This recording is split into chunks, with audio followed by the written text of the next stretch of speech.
Donc je suis place Castellane, à Marseille. Nous sommes le 12 novembre. Je suis en compagnie de Véronique Sorrentino et nous allons faire une sorte de préparation à la journée du 5 décembre, la journée nationale de la réforme de l'enseignement de l'astrologie. Et donc précisément, vous êtes vous-même responsable de l'enseignement. Alors, est-ce que cette idée de est-ce que, bon, c'est la question en fin de compte qui est sous-jacente, c'est la question des fondamentaux. Quel est le socle que tout le monde, lequel tout le monde pourrait commencer, si vous voulez. Alors, est-ce que vous, c'est déjà ce sur quoi tout le monde pourrait être d'accord ou ce sur quoi on pourrait tous commencer, quoi. Alors, est-ce que vous voyez un peu dans quel esprit j'envisage cette journée de la réforme de l'enseignement astrologique? Vous voyez à peu près ce que ça pourrait modifier. Alors, oui, je vais prendre une campagnarde. De campagnarde. Ouais. Alors, là, c'est en bouche d'état, c'est ça? Non. D'accord. J'aime bien la conceptualité comme ça. L'autre jour, on était à Antibes, il y a des gens autour de nous qui ont commencé à discuter d'astrologie avec nous. Et ça, c'est pas mal. Il y a des gens comme ça, ils entendent parler d'astrologie, ils viennent avec nous, comme ça, dans la discussion. Donc, est-ce qu'il y a des choses qui passent pas très bien au niveau des élèves? Qu'est-ce qui passe le moins? Voilà, je vais vous poser une question directe.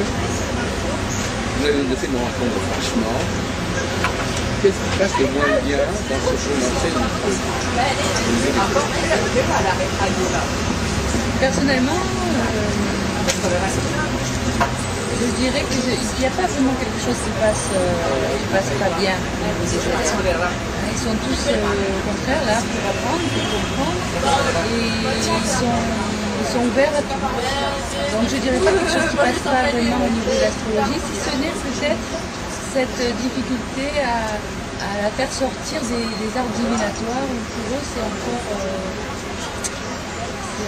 Oui, moi je veux dire, quand on enseigne les notions elles-mêmes, qu'est-ce qui passe pas bien? Et alors ce serait plutôt au niveau des calculs. Oui, ça c'est clair. C'est un passage c'est difficile. difficile Mais pas intellectuel. Oui, c'est ça. Mais disons que c'est des difficultés de compréhension, mais je veux dire, ils savent très bien que ça... Bon, il faut passer par là. Enfin, ils savent très bien que c'est cohérent, parce que ça tient debout. Ça tient debout. Par contre, quand on commence à enseigner, je sais pas, bon, on voit que les flux zodiacaux, bon, alors soit... La notion du zodiaque dans le ciel, c'est encore difficile. Ah oui, à situer. À situer. Ah oui, là, la notion du zodiaque dans le ciel, ça reste quelque chose de comment de telle période à telle période, de constellation telle, plutôt qu'une autre. Vous parlez de constellation? Oui. Attendez, vous enseignez l'astrologie des constellations? Vous n'avez pas d'accord. C'est plus facile à comprendre les constellations que les Moi, je parle constellation, je parle constellation. Vous voulez voir quelque chose avec ça? Non, c'est pas une carafe d'eau pour l'instant. Moi, je parle de constellation. Vous parlez de constellation, mais c'est le mot que vous employez ou vous renvoyez réellement aux constellations? Non, c'est le mot que j'emploie. Ah oui, d'accord. En sachant qu'elles ne correspondent pas à ce qu'on appelle les constellations. Et vous trouvez que c'est joli de dire constellation? Il faut se défendre. Je l'ai appris comme ça, donc j'ai trouvé ça joli, ça me fait bien à l'oreille. Alors, faites-vous une parenthèse. Alors, vous l'avez appris depuis comment? Alors, moi, j'ai appris en 95 l'astrologie avec mon astrologue qui était sur la SOTA. Oui, mais il y a d'autres choses qui citaient tout le temps, là. C'est Christiane Roulier. voilà, c'est celle-là. Et avec M. aussi Patrick Gianni, parce qu'il a Ah oui, été dans bah, le on l'a interviewé d'ailleurs. Il est passé sur Internet. Il est quand même été mon enseignant. Et puis après, c'est mon par moi-même. Oui. En autodidacte. Oui, d'accord. Une grande partie d'ailleurs. Alors, le terme constellation, c'est quelqu'un qui l'utilisait parmi vos professeurs? Je l'ai non, c'est une lecture. Pas pas au niveau de mes deux professeurs qui m'ont enseigné, et c'est pas au niveau de... Donc vous proposez, Véronique, vous proposez, est-ce que vous seriez disposé à dire que vous proposez, vous suggérez qu'on emploie ce mot-là dans l'enseignement scolaire? C'est plus que ça marche, que c'est, merci beaucoup, que ça apporte quelque chose de parler comme ça. Moi, pour moi, oui. Moi, me concerne, oui, ça me plairait qu'on puisse enseigner de telle image, telle forme. Oui, pour moi, oui. Vous avez l'impression que si on emploie le mot signe, ça passe moins. C'est moins, non, je dirais pas ça. Coquetterie. Voilà. Une manière Oui, de faire. c'est faire. D'accord. Ils ont les choses comme ça. Mais qui peut éventuellement induire en erreur parce que les gens vont croire que c'est. Parce qu'il y a effectivement en astronomie des constellations qui ne sont pas au même endroit que les signes. Et là, vous nous parlez de difficultés qui sont des difficultés presque d'ordre astronomique et pas astrologique. Parce que le calcul des positions de planétaires, c'est pas encore vraiment de l'astrologie. Le fait de savoir ce que c'est que le zodiaque, en tant que, non pas en niveau d'explication des signes, au niveau de où est-ce qu'il se passe, qu'est-ce que ça veut dire par rapport aux planètes, on est encore dans l'astronomie. Bon. Et c'est un passage important, ça va être la base. Oui. Plus avant dans... Bon d'accord, non mais ça c'est contact. Ça reste un passage important. Oui, ça c'est vrai. Donc bien qu'il y ait informatique maintenant, ça arrange un peu les choses. Oui, mais pour savoir reposer son esprit. Oui. C'est une manière de savoir comment poser son esprit. Alors d'accord, donc on pose ça. Là, pourtant, je vous poser une question. Vous dirait que vous posez des questions un peu bizarres, mais à un moment donné, vous allez dire que l'astronomie, c'est l'astronomie, l'astrologie, c'est l'astrologie. C'est-à-dire qu'il y a une différence entre les deux. Moi, je ne sépare pas les deux. Hein? Je ne sépare pas les deux. Non, mais enfin, il y a des choses que l'astrologie introduit et que l'astronomie qui n'ont pas d'importance. Pas d'importance, par exemple, les aspects. En astronomie, c'est un peu d'intérêt. Ça n'est pas essentiel pour un astronome. Un aspect, c'est déjà une invention d'astrologue, un aspect, à la limite.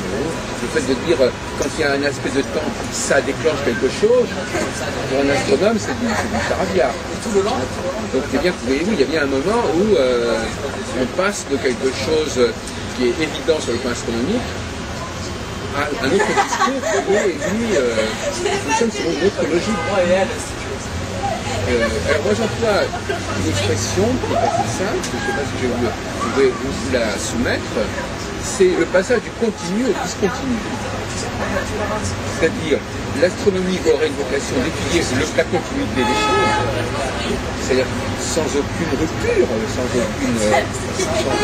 aucun événement majeur en fait.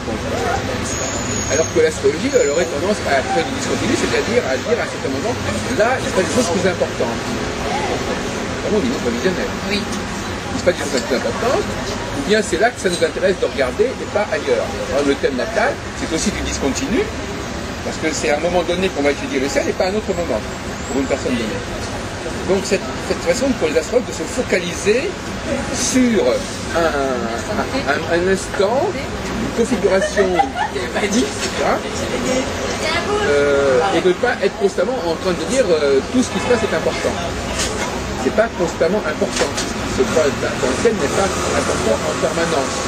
C'est important s'il y a des configurations que l'astrologie considère comme importantes, et c'est important s'il y a des événements majeurs comme la naissance de quelqu'un qui est considéré par les astrologues comme important.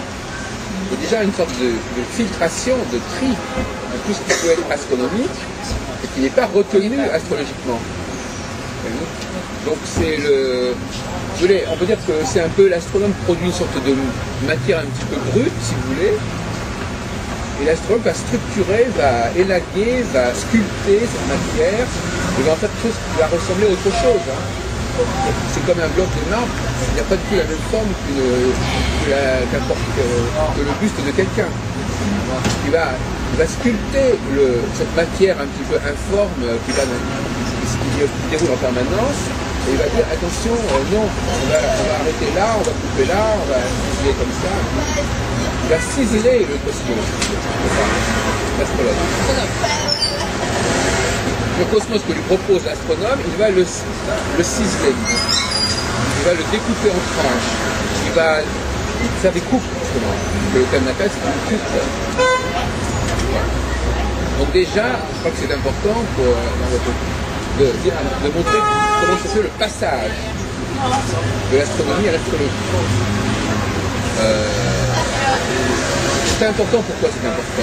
Bon, c'est vrai que j'ai des idées en tête en disant ça. C'est important parce que, à un moment donné, il va quand même se poser la question de savoir jusqu'à quel point l'astrologie peut emboîter le pas sur l'astronomie.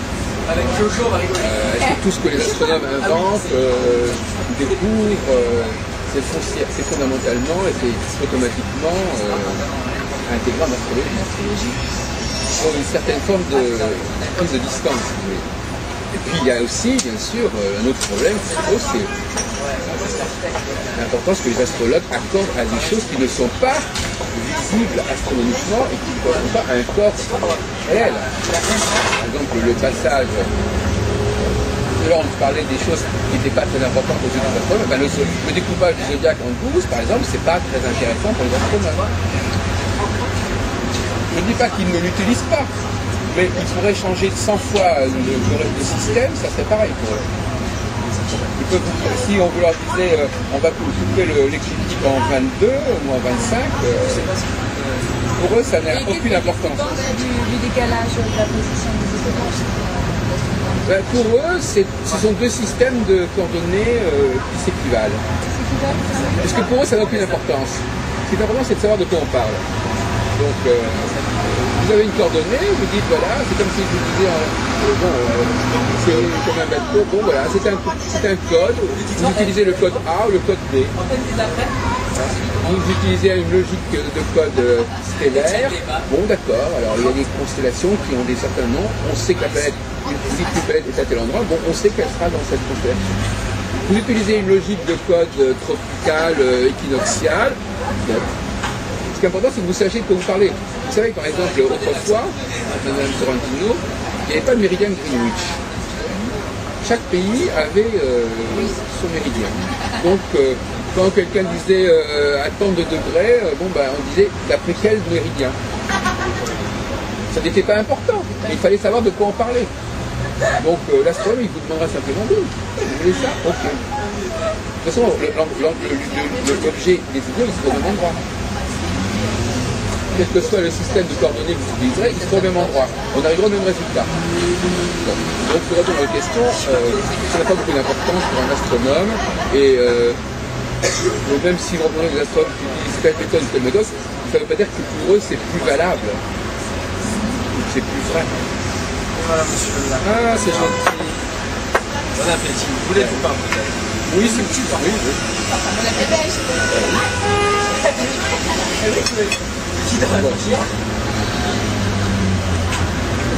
Alors,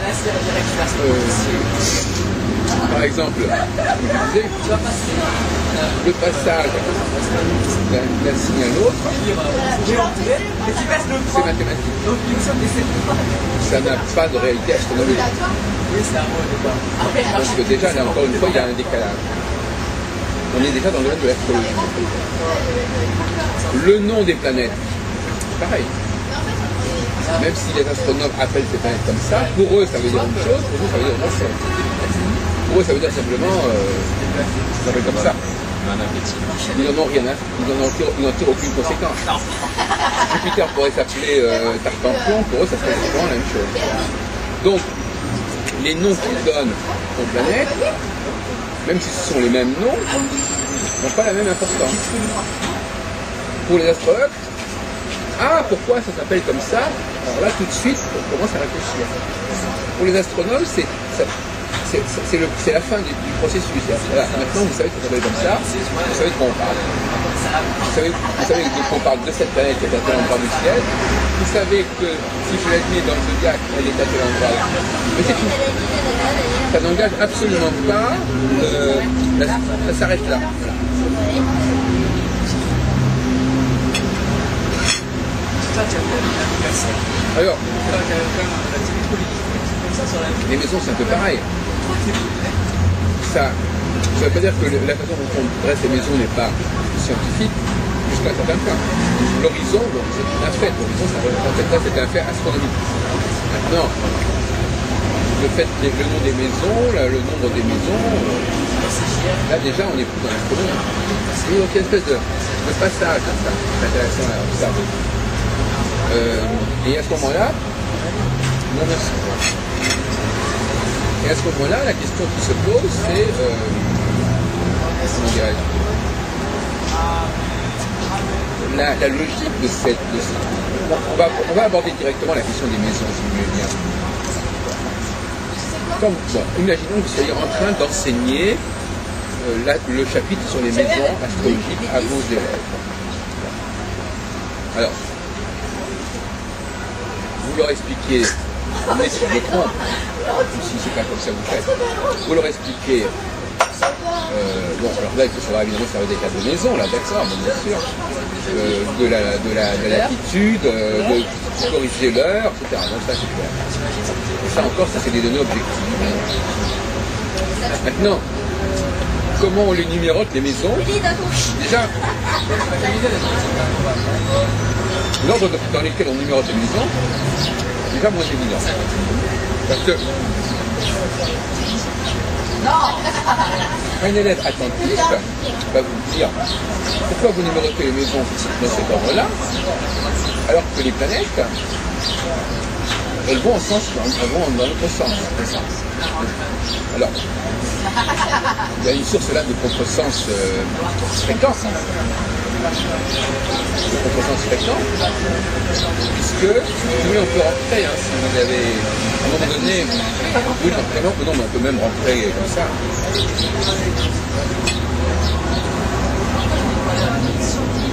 J'ai pas envie que vous attrapiez une autre comme Madame Puelitini. En tout cas, vous n'aurez pas eu le temps de l'attraper avant qu'on ait terminé.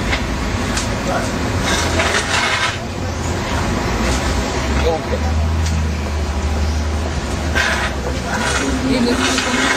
comment donc, par exemple, moi je sais, je peux dire franchement, moi je vais vous donner un cas de protection. Moi j'ai mis beaucoup de monde dans cette il y a 40 ans, mais j'ai mis quand même pas mal de temps pour m'apercevoir que les planètes n'allaient pas dans le sens d'une dénumérotation des maisons. On dirait que c'est quand même pas facile ça. Pas facile. Et d'un autre côté, vous me direz qu'est-ce qu'on y peut faire. Parce que si vous changez les numérotations des maisons, bah, à ce moment-là, ça change tout. Si vous mettez la maison 4 à la place de la maison 9, ça change tout. Donc le problème de la numérotation des maisons, c'est pas un problème comme ça pédagogique, voilà, on va améliorer la numérotation. On ne fera plus les mêmes maisons. Alors à moins d'attribuer, vous auriez pu trouver une solution, vous avez deux solutions. Soit vous changez la signification des maisons, c'est-à-dire que par exemple la maison 5 deviendrait elle aurait la valeur de la maison 8. Vous garderiez la valeur de la maison 8, mais ça s'appellerait la maison 5. Ça serait un nombre mal, parce que là les gens, vous garderiez à la fois la cohérence de la progression des planètes, et vous garderiez aussi la signification des maisons.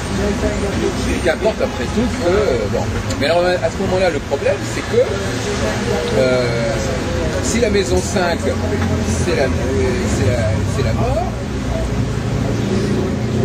ça sera plus Scorpion qui sera en rapport avec la maison 5. Donc là, voyez-vous, ça pose quand même des sérieux problèmes. Ça pose de sérieux problèmes. On serait plus du tout dans les avril. On saurait recréer une nouvel enseignement. Non. Je ne traite pas de ça pour vous embêter, parce qu'en fait, une solution qui est toute simple, mais qui évidemment demande, vous savez que les professeurs d'astrologie quand même ont une lourde responsabilité dans la préparation des gens qui font l'astrologie. Donc, s'il y a des réformes, s'il doit y avoir une amélioration, une meilleure transparence, c'est quand même par eux que ça passe. Donc, s'ils prennent certaines initiatives, ça va avoir de la permission. Faire ça. Je veux dire par là que Si vous voulez, par exemple, si on vous dit, bon, admettons que vous ayez un élève particulièrement intelligent, qui vous dit, Madame Sorrentino, qu'est-ce qui est commun à toutes les maisons? Bon, on est d'accord qu'il y a deux groupes de maisons. Il y a les maisons qui sont au-dessus de la maison, les maisons qui sont au-dessus de la maison. Donc il y a deux groupes de maisons. Quel que soit le fait que vous mettiez l'une ou l'autre des deux groupes, de toute façon, il y a deux groupes de maisons. Qu'est-ce qui est commun, Madame Sorrentino, à chacun de ces deux groupes? Est-ce que les planètes qui sont dans le même groupe, est-ce que les 6 planètes qui sont dans le groupe, est-ce qu'elles ont des choses en commun par-delà leurs différences? On dirait que on se serait plus sur le plan intérieur qu'elles auraient une fonction, alors qu'au-dessus de l'horizon, ce serait plus sur le plan plus extérieur, sur le plan social.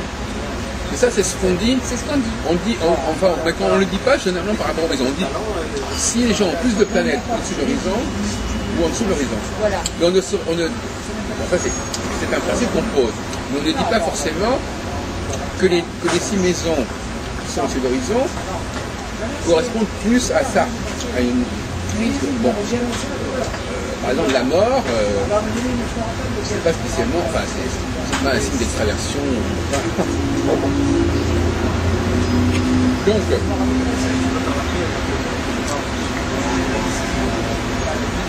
suis pas filmé là.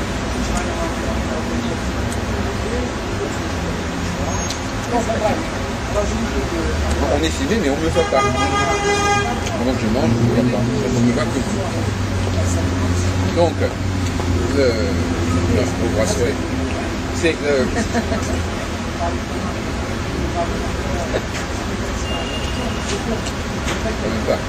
donc, effectivement, moi je vous propose une clé qui est très simple. L'enfance de l'âge mûr. L'enfance, les premières maisons, l'enfance, les 7 dernières maisons, l'âge mûr. Ça, c'est un truc qui n'est pas dit, mais les gens comprennent. Qu'est-ce que c'est le monde de l'enfance? C'est les parents, les frères et sœurs, les maladies même éventuellement, les enfants ont beaucoup de maladies. Voilà, donc il y a un monde de l'enfance, les premières années, et après il y a un monde quand on est plus âgé. Le mariage, les grands voyages, l'entrée dans un groupe de gens qui n'est pas forcément les parents. Parce que les parents, si vous voulez, c'est ce qui est donné. Vous n'avez pas le choix. Donc c'est comme le soleil et la lune, c'est quelque chose comme ça qui lance. Alors qu'après, les choses s'ouvrent davantage. Donc ça c'est un critère qui est très simple à comprendre. Je vous donne un exemple qui est assez amusant, c'est celui de la maison. Parce que là, il y a un autre critère qu'il faut quand même considérer. On abandonne, qu'on ne tient que très peu compte, de manière même surprenante, c'est la question des saisons.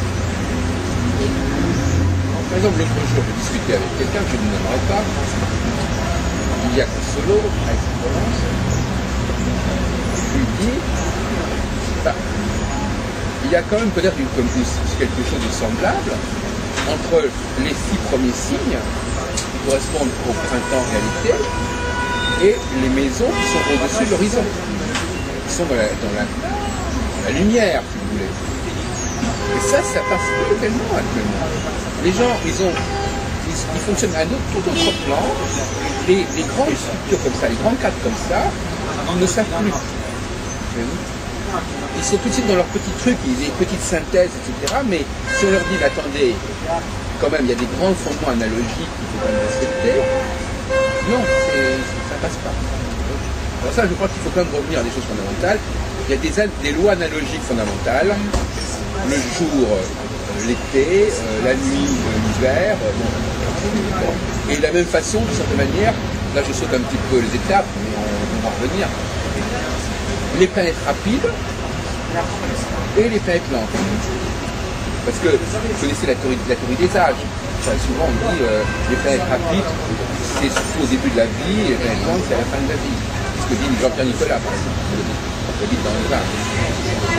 Donc vous voyez, il y a cette idée que de choses qui vont plus vite. Pourquoi? Parce que vous savez très bien que pour un enfant, des tout petits événements, de la vie, ça prend des proportions énormes. Quand on mûrit, on passera plus rapidement sur certains trucs qui vous arrivent comme ça. Votre vie pour relativiser. Donc la conception du temps évolue. De la même façon, par exemple, que le jour, on fait plus de choses que la nuit. On est souvent plus actif, parce qu'on a plus de choses à faire.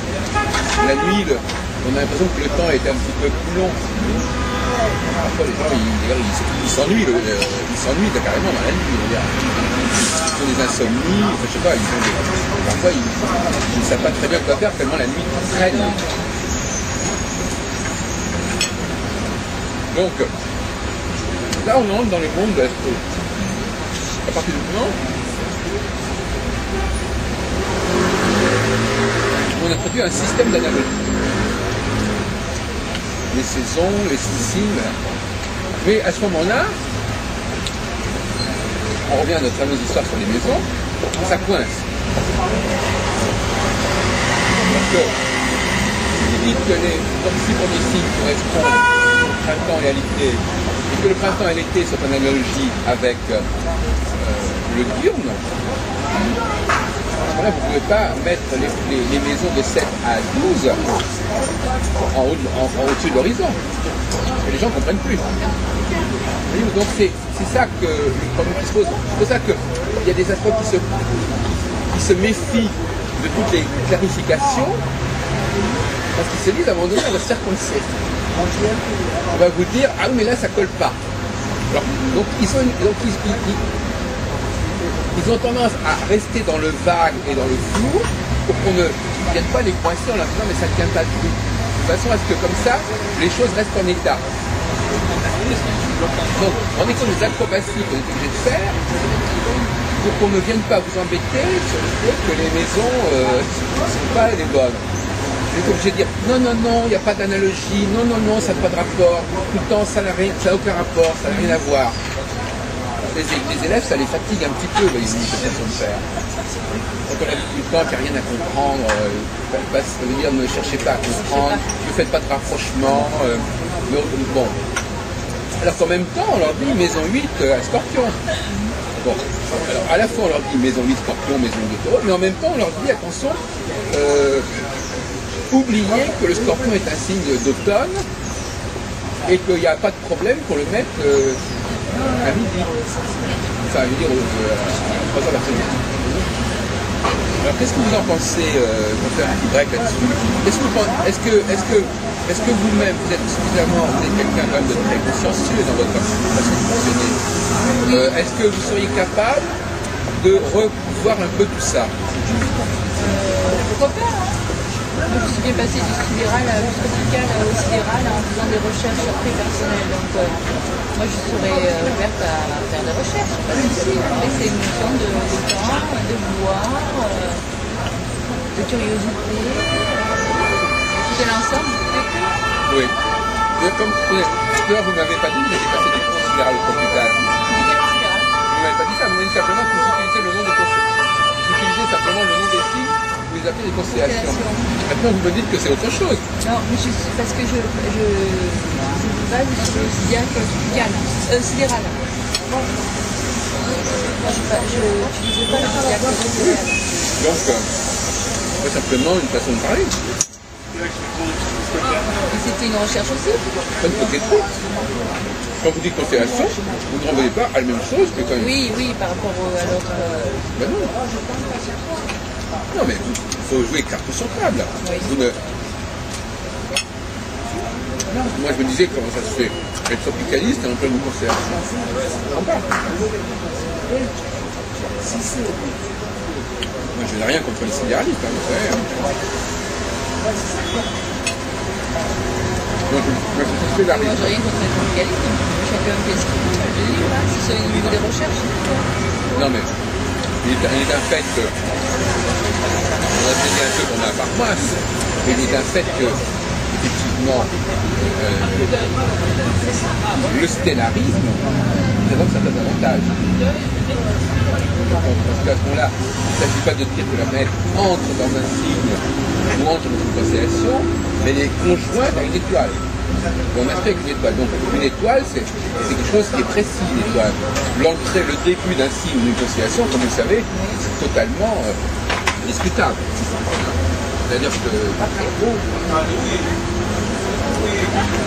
vais remettre un petit peu là.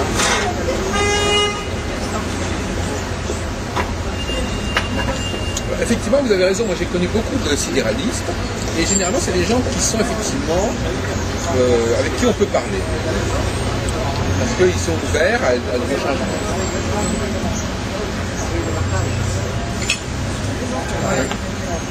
C'est vrai. J'ai rencontré des astrologues qui n'utilisaient pas le zodiaque sidéral et avec qui il était difficile de discuter parce que voilà, c'était ferme, c'était comme ça, il n'y avait pas d'autres études, pas d'autres recherches. Est-ce que vous avez entendu parler de Jacques Dorsan? Oui, oui. Il est mort il n'y a pas longtemps.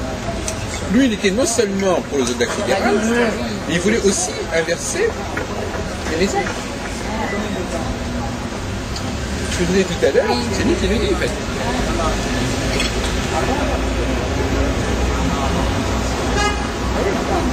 Vous avez fait un bouquin comme ça?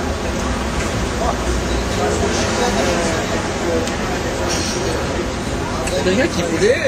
bon.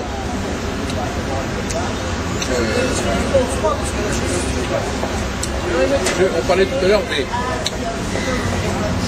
notions qui, moi justement, la notion de maison. Il n'y a pas de maison au niveau astrologique, mais l'importance de la maison. Est-ce que la maison, à votre avis, c'est un peu une question piège? Souvent, quand on dit la maison, on pense plutôt à la famille. La maison, je vais à la maison, etc. Mais en réalité, c'est pas ça la maison.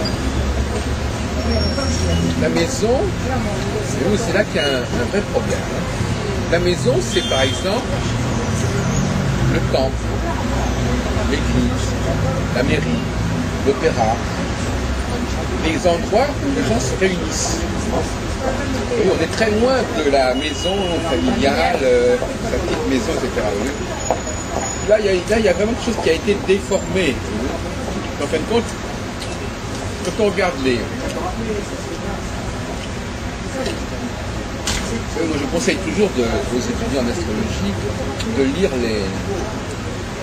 prendre connaissance des fameuses gravures sur les mois de l'année, les 12 mois de l'année. Tout ça, il faudrait que vous... Enfin, j'introduirai ça volontiers dans le programme. Bien que, effectivement, c'est un peu gênant. Pourquoi c'est gênant? Parce que ça ne coïncide pas tout à fait avec ce qu'il y a. Mais en même temps, ça s'y rapproche. Donc, on a d'un côté les 12 mois de l'année, qui représentent tels des gens qui font telle et telle activité, etc. On a vu ça dans les cathédrales. Et puis, on a les 12 signes du zodiaque. Donc on ne sait pas très bien, à vrai dire, parce que si, vous comprenez bien, Madame Sorrentino, que si, miraculeusement, on pouvait relier les 12 signes zodiacaux aux 12 mois de l'année, ça simplifierait les choses. Les gens verraient que les activités que nous avons mois par mois, on les retrouve dans le zodiaque. Malheureusement, là encore, on préfère ne pas trop insister là-dessus parce que ça ne marche pas très bien. Et que montrer, je sais pas moi, que le signe des Gémeaux, si on regarde pourquoi est-ce que le signe des Gémeaux est au mois de mai, bon, alors, soit il explique en se référant justement à ce qu'on fait au mois de mai. C'est intéressant parce qu'au mois de mai, les gens, à l'époque, parce que c'est vrai que ce sont des traditions qui se sont perdues. Les traditions populaires rurales. Bon, les gens, disaient par exemple, on se marie au mois de mai, au mois des amours. Oui, ça paraît aberrant de dire ça. Mais il faut se resituer dans le contexte. à ce moment-là, on tombe dans un autre problème. La nature. Un mode de vie qui était celui de nos ancêtres et qui compartimentait un peu les activités et qui les répartissait dans l'année. Si vous me dites oui, mais ce mode de vie, il n'est plus d'actualité, qu'est-ce que vous répondez?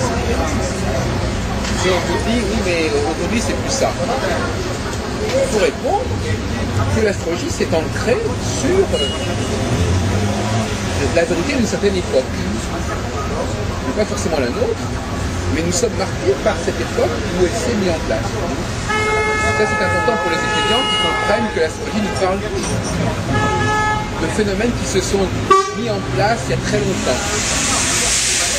Même si on est coupé de la réalité agricole, de la réalité météorologique, etc., quelque part dans notre subconscient, on continue à fonctionner comme ça. Mais je veux dire qu'on a conservé des cycles, des modes de pensée, qui ne coïncident plus avec notre mode de vie, mais qui sont quand même là. Et l'astrologie, justement, elle nous parle de cette dimension archaïque de notre psychisme. C'est important parce que ça veut dire qu'on ne va pas se précipiter forcément sur la modernité.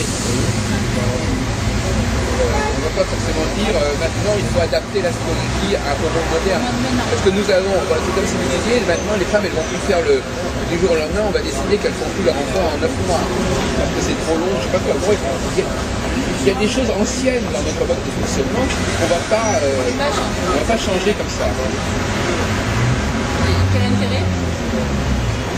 Parce que beaucoup d'astrologues parlent beaucoup de modernité, et par exemple, si vous dites qu'ils ne veulent plus, ils ne vont pas vouloir connecter le zodiaque à un mode de fonctionnement ancien, et donc par conséquent, ils vont vouloir que le zodiaque soit complètement sur des électrons libres comme ça, on ne sait pas d'où ça vient, etc. Oui. C'est que parfois on a peur de jouer, c'est un comportement assez banal. On n'a pas tellement envie de dire d'où on vient. Donc les gens disent, moi je suis là, je sais pas. On a l'impression qu'avec l'astrologie c'est un peu comme ça. Les astrologues présentent des choses, des connaissances, leur demander mais d'où ça sort ça. Est-ce que c'est pas un rapport avec les 4 saisons? Est-ce que ça a un rapport avec les activités? Non, parce que là si on commence comme ça, on ne sait pas où on s'arrête. Il y a une espèce comme ça de déni des origines. Et on dit, voilà, les choses sont comme ça, c'est devenu comme ça, c'est très bien comme ça marche très bien comme ça, ne cherchez pas à aller plus loin, ne cherchez pas à savoir qui est votre vraie mère, quel est votre radio. De toute façon, ne remontez pas, ne faites pas de la généalogie, ne remontez pas au déluge, etc. Et cette espèce comme ça de crispation par rapport à toute réflexion sur l'origine même des notions astrologiques. Comme ça, c'est une psychanalyste, il faut le comprendre. Il y a quelque chose là qui est quand même assez énorme.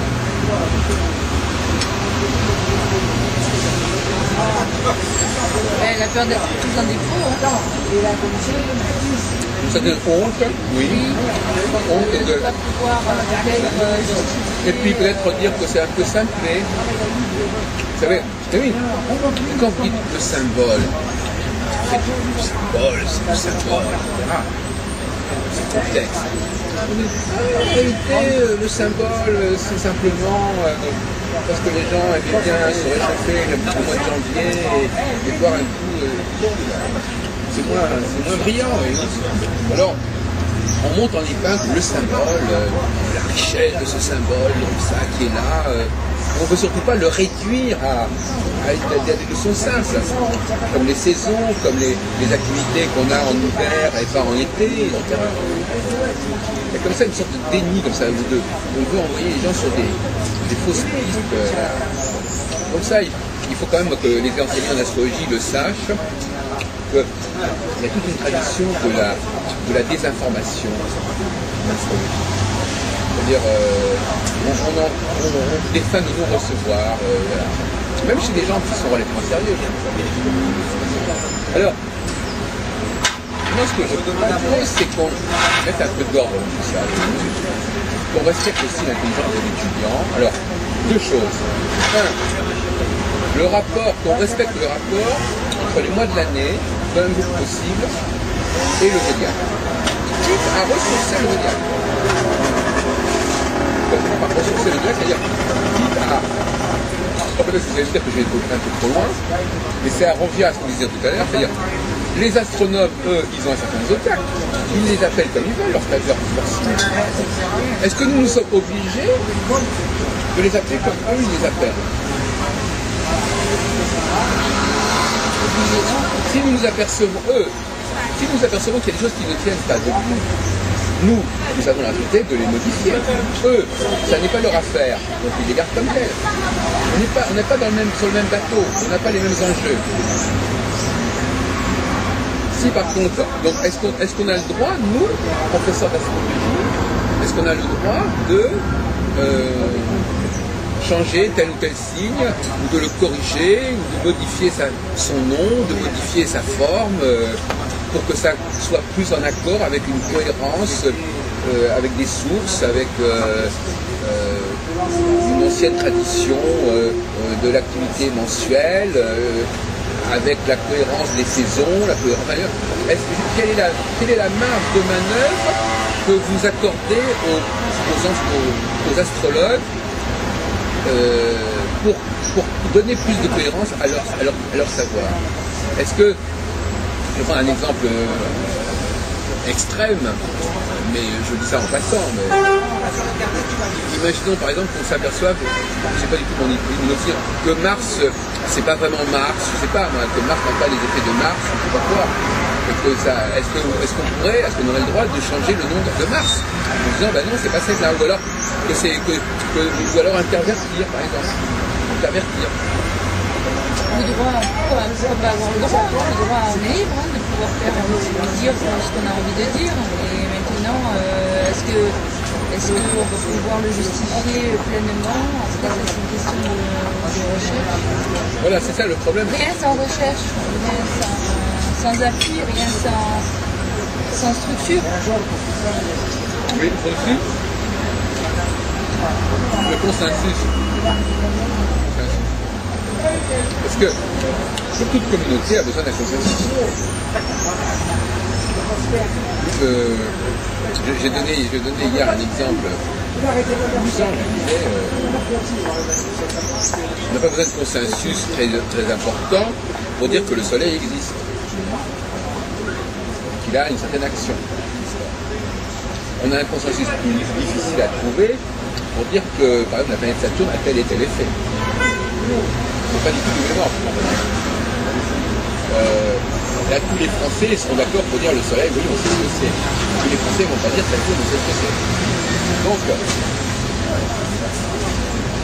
le consensus, c'est quand une société est disposée à s'accorder sur de nouvelles conventions, de nouveaux principes, de nouvelles lois. C'est quand même la révolution que représente le changement de constitution. Un peuple, nous par exemple en France, on a changé 5 fois. C'est quand même un certain courage. Je veux dire, l'ancienne loi, eh bien maintenant on va se mettre d'accord sur une nouvelle loi. C'est-à-dire les grands enjeux de la Révolution française. On a créé une assemblée constituante qui va faire les plans d'un nouveau mode de fonctionnement de la société. Ça, c'est le consensus. Une assemblée, qu'est-ce que c'est qu'une assemblée? C'est des gens qui se rassemblent et qui se mettent d'accord sur quelque chose. Donc, ils créent un consensus. Donc, l'assemblée des professeurs d'astrologie, si vous voulez, qui se rassemblent et qui disent, eh bien, à partir de maintenant, on dira les choses comme ça. Ou alors, on va dire, non, ben, le consensus, c'est on va accepter ce que les autres ont décidé à faire. C'est aussi un consensus commode. C'est-à-dire, on dit, bon, on n'arrive pas à s'entendre nous à fixer des choses nouvelles, alors on va garder l'ancien. Parce que l'ancien, il a le mérite d'exister, et là, il existe depuis longtemps. s'appuyer sur des... Donc, non, mais même si c'est incohérent, ça a beau être incohérent. Ce qu'il faut que vous compreniez sur Attila, c'est que c'est incohérent peut-être, mais au moins on est tous d'accord. C'est plus bizarre à dire que c'est ça. C'est peut-être pas cohérent, mais ça a au moins l'avantage qu'on soit tous d'accord. C'est une expression d'ailleurs qu'on voudrait souvent, parce qu'elle n'est pas rentrée dans le langage populaire. Ça c'est complètement idiot, mais au moins on est tous d'accord.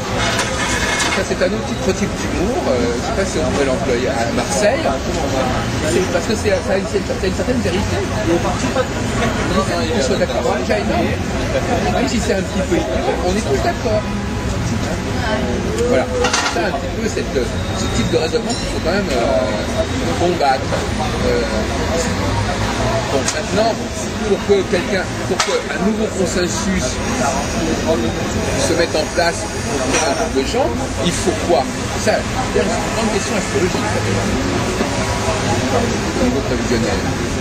C'est-à-dire, qu'est-ce que c'est qu'une conjonction? C'est un consensus. La conjonction doit aider au consensus. Parce que le consensus, ça veut dire partager les mêmes significations. Bon. Donc, l'astrologie elle-même, dans son mode même de fonctionnement, dans son mode même de prévision, elle est des moments de consensus.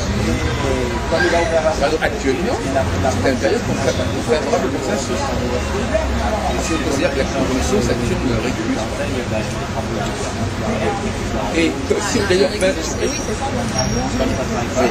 non, mais Saturne, il est dans la Vierge, mais il est en conjonction, il passe sur la constellation du Lion. Oui, j'ai un sidéral. Dans les éphémérides, il faut bien le chercher en bouquin. Parce que même quand vous êtes sidéraliste, vous êtes obligé d'utiliser des éphémérides sidérales tropicalistes, non? Non, j'utilise les éphémérides sidéralistes. Chez Auréas. Ils sont carrément calculés comme ça.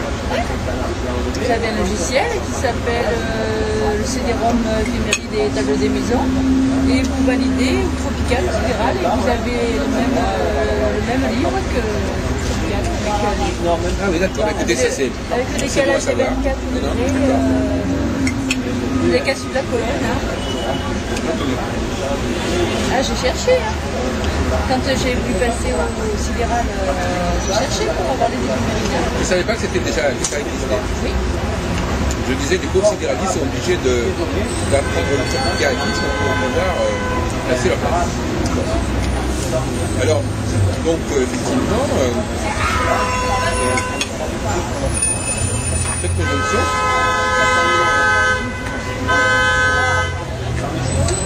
c'est important d'expliquer aux élèves qu'est-ce que c'est que la prévision en astrologie. Qu'est-ce qui se passe? Qu'est-ce que l'astrologie? Alors, voilà, une question d'ailleurs que je vous pose, c'est qu'est-ce que prévoit l'astrologie? Ben, il va pouvoir, l'astrologie va pouvoir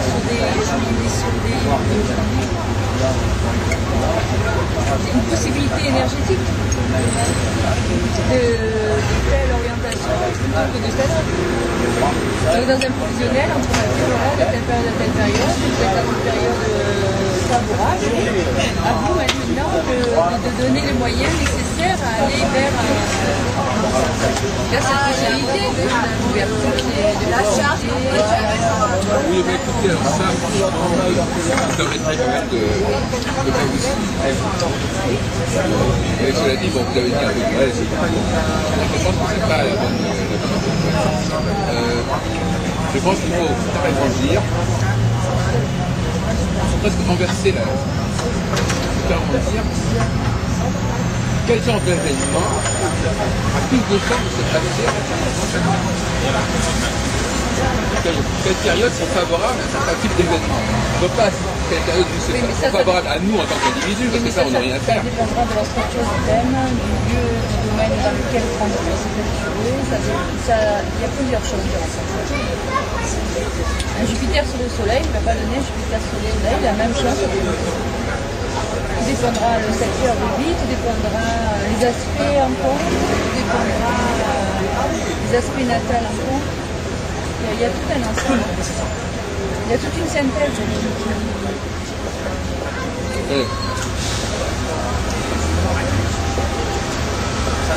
Le problème, c'est qu'avant de passer la logique individuelle, il faut déjà passer aux grands fondamentaux de la société. Ça, c'est un des grands chevaux de bataille. Les généralités cosmiques, bien sûr qu'elles ne sont pas individuelles, mais elles existent déjà, nous sommes aussi marqués par la généralité cosmique. Et après, comment on peut affiner? Donc, avant de se demander comment ça se passe dans notre organisme, il faut déjà se poser la question fondamentale, qu'est-ce que l'astrologie? Au niveau collectif, prévoir quel genre de phénomène et d'événements elle peut dire ce type d'événement, il a plus de chances de se produire à tel moment qu'à tel autre. En ce moment, il y en a une de position Saturne-Uranus. En tant que position, oui. Collectif, oui, par exemple. Les structures,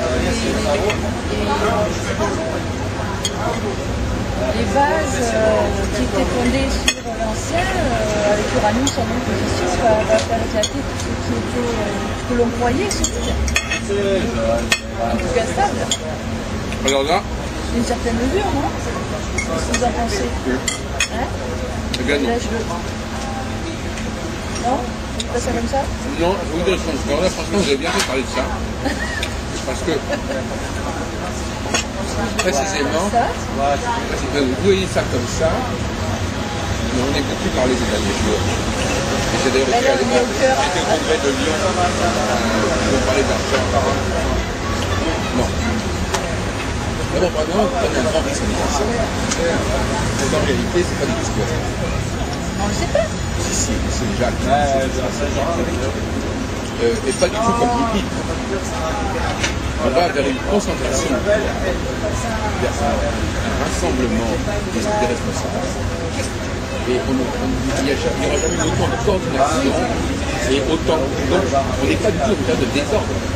Au contraire, ce qui se passe actuellement, c'est une forme de désordre, mais qui donne naissance à un nouvel ordre, beaucoup plus lourd.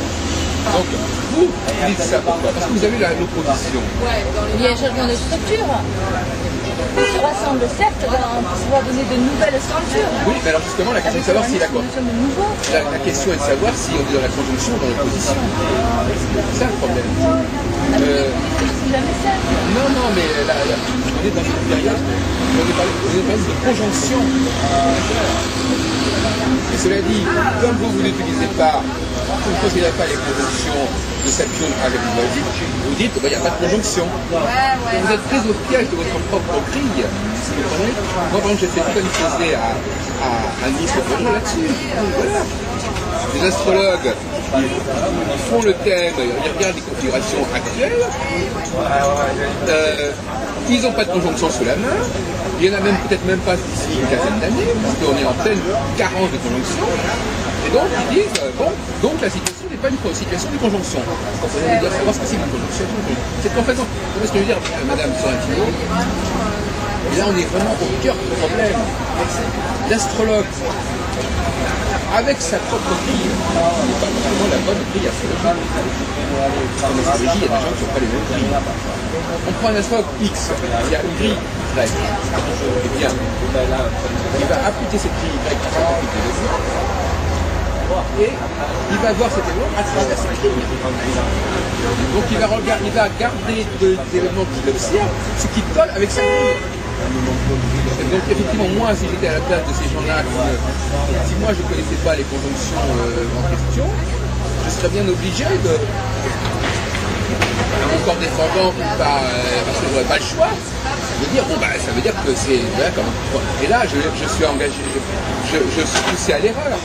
Je suis poussé même à m'enfoncer dans l'erreur. Parce que je vais être obligé de parier sur l'idée qu'on est dans une phase d'opposition, parce que je n'ai que ça sous la main, et je vais risquer d'être démenti complètement par les événements.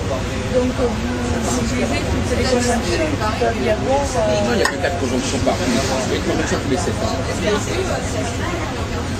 Ça tourne dans les 4 étoiles fixes. Ça tient une rencontre en gros tous les 7 ans à l'université catholique.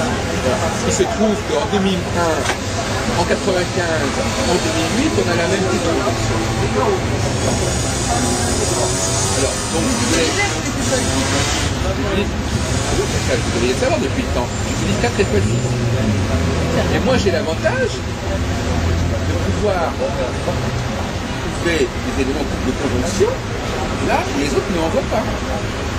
Et moi, j'ai l'avantage de pouvoir comprendre de façon beaucoup plus cohérente ce qui se passe actuellement, parce que j'ai l'équipement pour. Et donc, la période actuelle, c'est une période qui est bénie pour moi, parce que ces gens n'ont pas d'autre conjonction à se mettre sur la table que les miennes.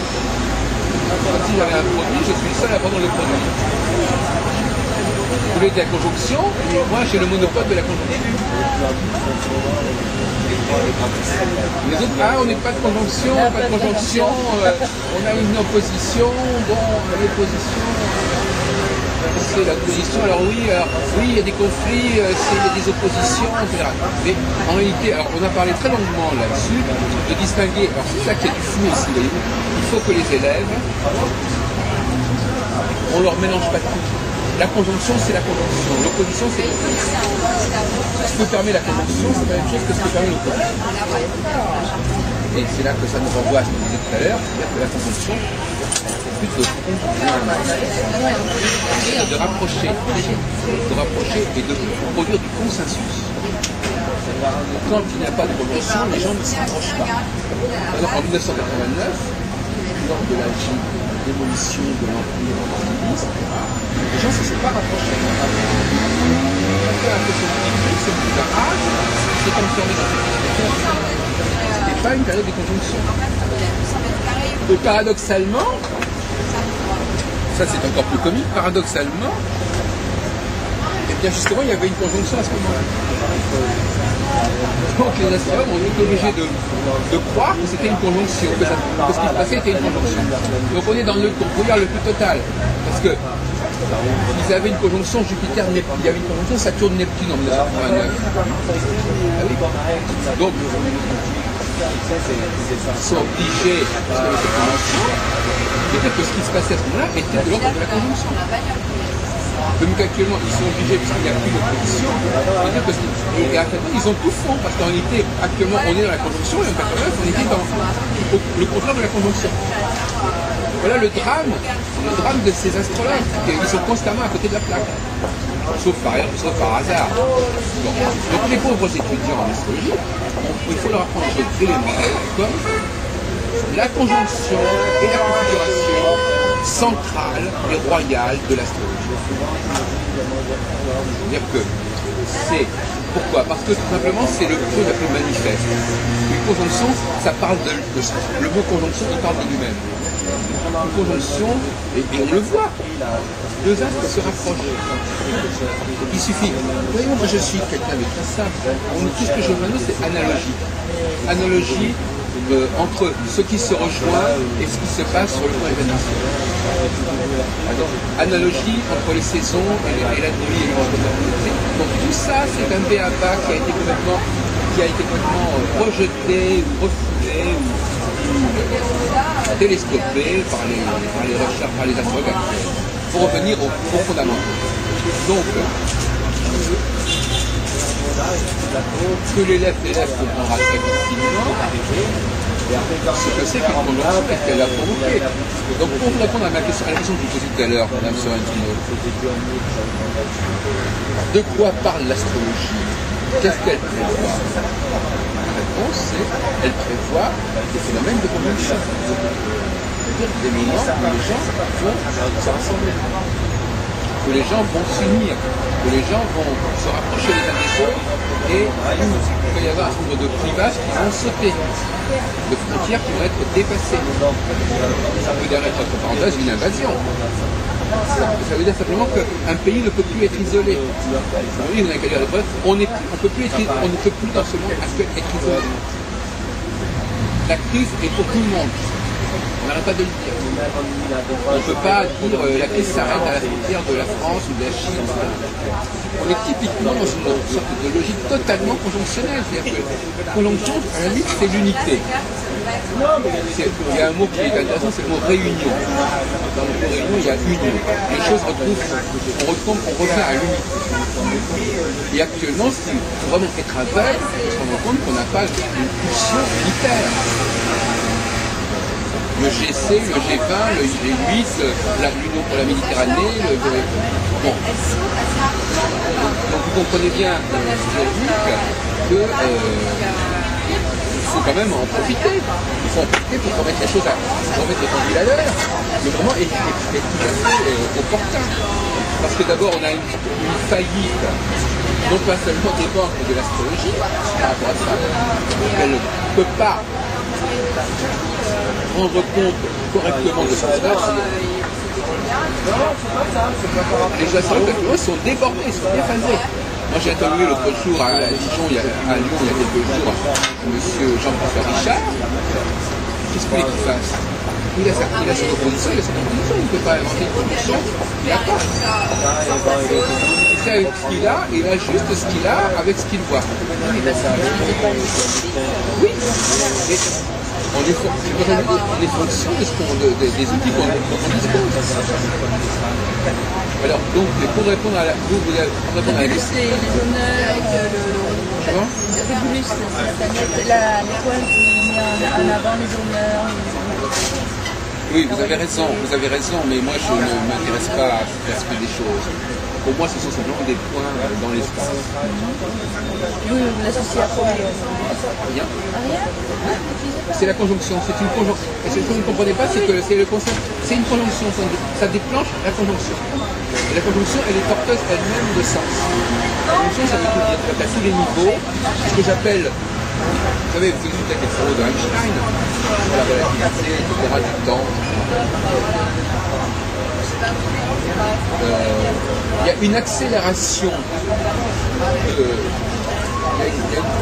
la théorie d'Einstein sur la relativité du temps, vous savez, que le temps est élastique, la vitesse que vous avez, le temps ça fait. Eh bien,